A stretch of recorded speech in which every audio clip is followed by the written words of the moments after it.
bienvenidos a Matos Le Gusta Leer. Hoy por fin vamos a hablar, hacer ya el resumen y cierre de lo que fueron los premios Hugo 2020, que cuando llegue el libro en cuestión entenderán por qué esto se dilató tanto. Los premios Hugo son un premio que se entrega sin remuneración económica porque pueden votar aquellos que hacen parte, digamos, como de una asociación de ciencia ficción que incluye escritores, editores, fanáticos. Entonces uno se inscribe, uno paga una inscripción anual. Con esa inscripción, digamos que se sostiene todo el back del evento y cada año pueden votar. Para el próximo año, les cuento, va a haber categoría de videojuegos, que me parece que está bastante bien.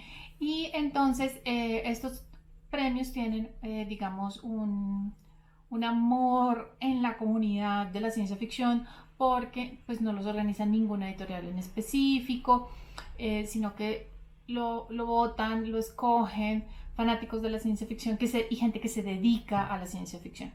Entonces son unos premios que tienen como un grado de respetabilidad importante en los Estados Unidos, y digamos permite como una interacción muy cercana y como ver qué está pasando alrededor de la ciencia ficción. La convención se mueve cada año de la ocasión y este año iba a ser en Nueva Zelanda, pero pues debido a la pandemia pues nadie pudo viajar, entonces el evento terminó siendo todo online,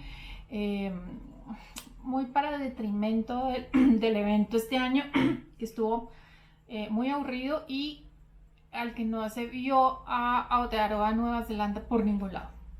Entonces fue un poco charro, digamos, como todo eso. Este próximo año, hola nena, va a ser en Chicago. Y ahora sí, pasemos a los libros. De las 6 novelas, me leí 4 porque 2 no las terminé. Entonces voy a empezar con esas 2 que no terminé. En la que menos avancé, que me la dejé como al 20 y algo por ciento, fue de 10,000 Doors of January, de Alex E. Harrow, que es una escritora muy amada en la fantasía por su escritura lírica, y digamos que hay una serie como de cosas ahí que para sus fans pues es fantástico, pero con las que yo no pude congeniar.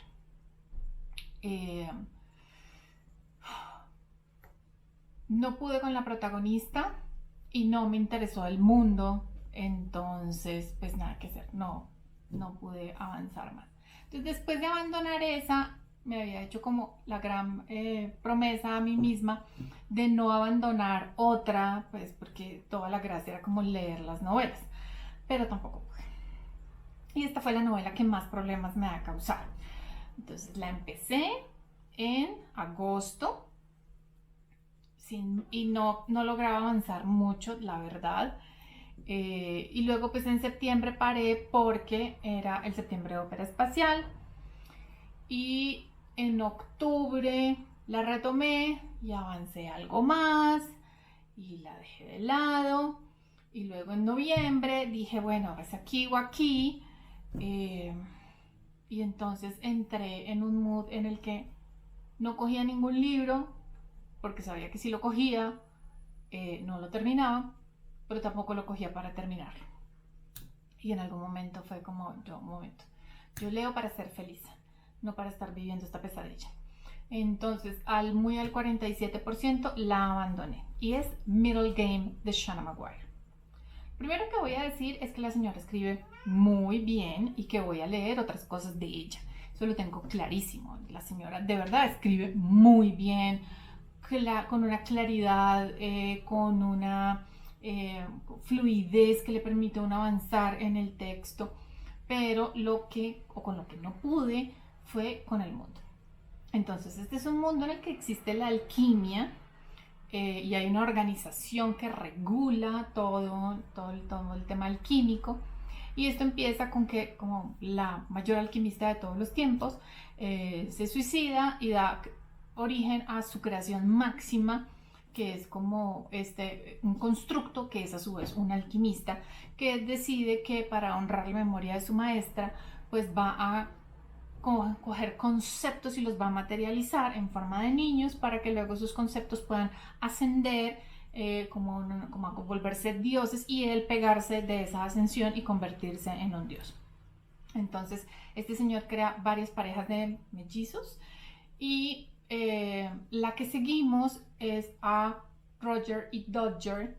Él es muy bueno con las palabras, digamos que tiene el control de la palabra, y ella es muy buena con los números, entonces pues tiene que ver con todo lo que es causalidad, todo. El universo entero está hecho de matemáticas. Y así puesto, esto suena increíble. Yo para en el 47%, si no estoy mal.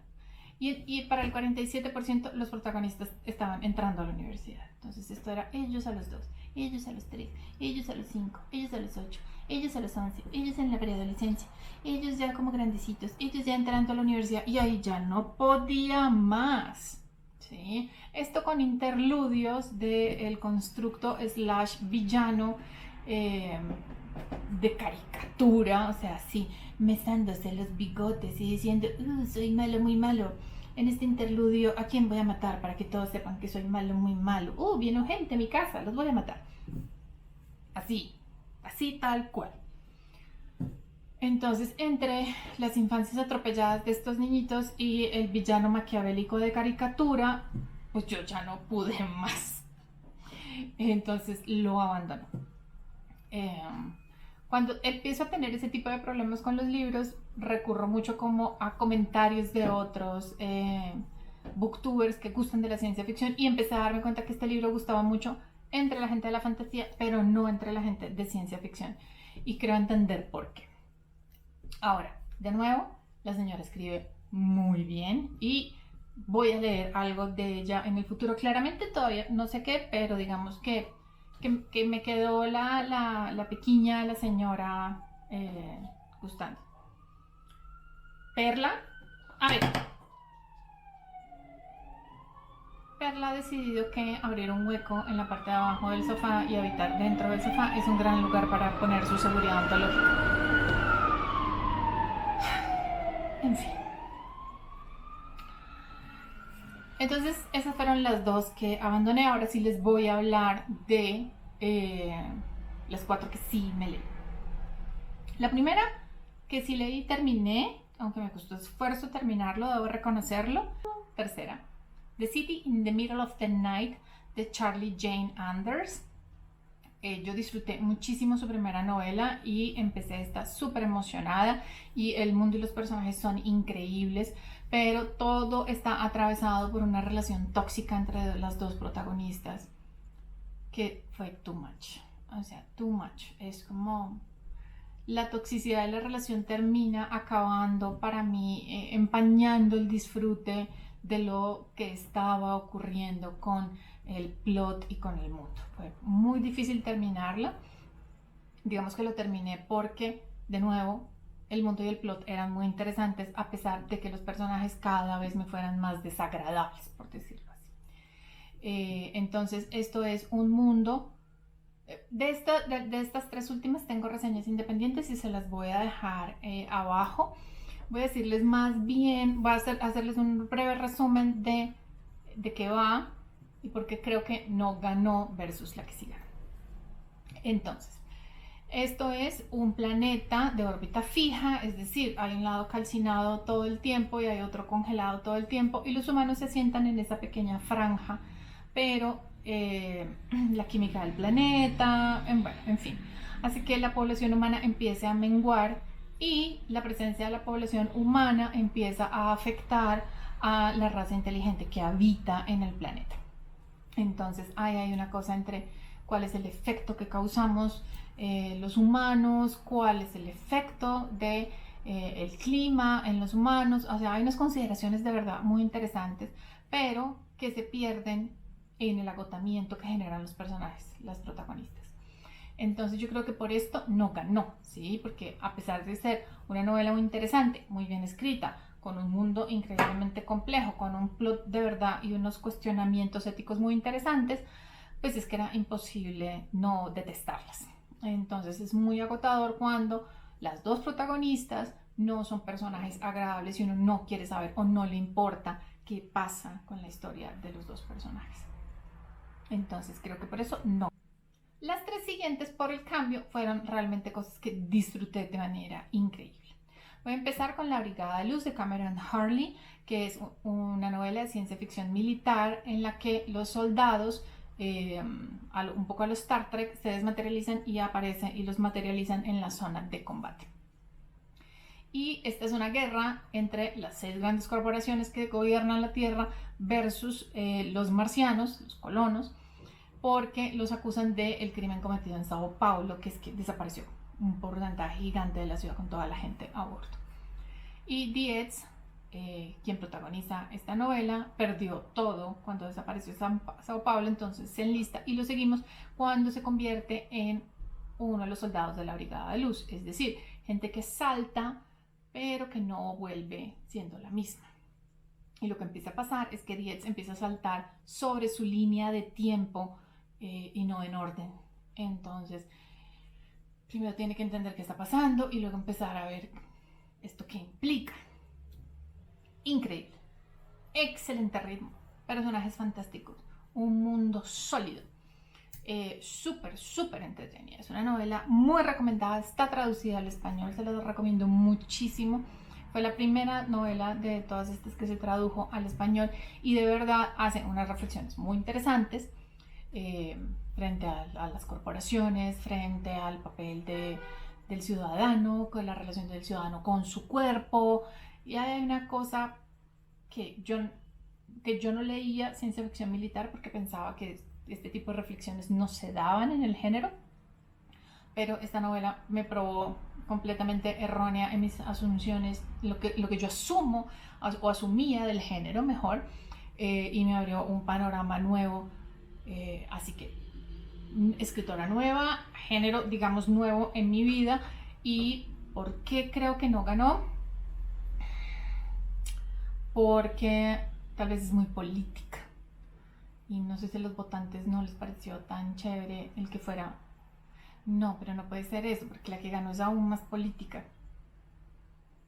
No sé, tal vez por el género, por lo que era ciencia ficción militar, tal vez. O sea, me pareció fantástica, le puse, no sé, 4 o 5 estrellas, pero no me parecía como para ganar. O sea, como que había algo como que de fondo que no me convencía como para que fuera la ganadora, a pesar de lo mucho que la disfruté. No sé, no sabría decirles por qué. Creo puede ser como porque es buena, pero no sé. La siguiente es una de mis novelas favoritas del año. Ya me leí la segunda parte y estoy llorando porque aplazaron la tercera para el 2022 y es Gideon the Ninth de Tansin Muir, que será lanzada el 2021 en español como Gideon la novena. Gideon es sin duda mi personaje favorito del año. Esto es una ópera espacial, pues finalmente se desarrolla en el espacio y entonces es como tenemos esta galaxia gobernada por necromancers. Hace 10.000 años Dios creó un sistema solar donde puso a las familias de sus grandes aliados y gobierna una galaxia en que está en guerra constante contra algo.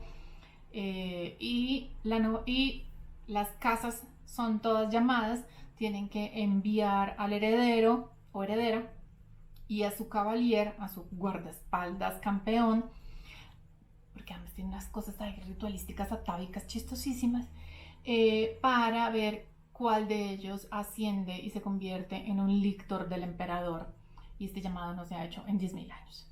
Entonces Harrow, que es la heredera, chantajea a Gideon para que se convierta en su cavalier. Gideon está a punto de escapar y enlistarse en el ejército, pero le chantajea porque necesita un cavalier y el cavalier que tiene es decorativo. Gideon sí sabe pelear, entonces la recluta y le dice: listo, después de que esto pase, después de que yo me convierta en lictor, tú eres libre, te puedes volver soldado, puedes hacer lo que te dé la gana. ¿Qué, princesa? Deja de llorar.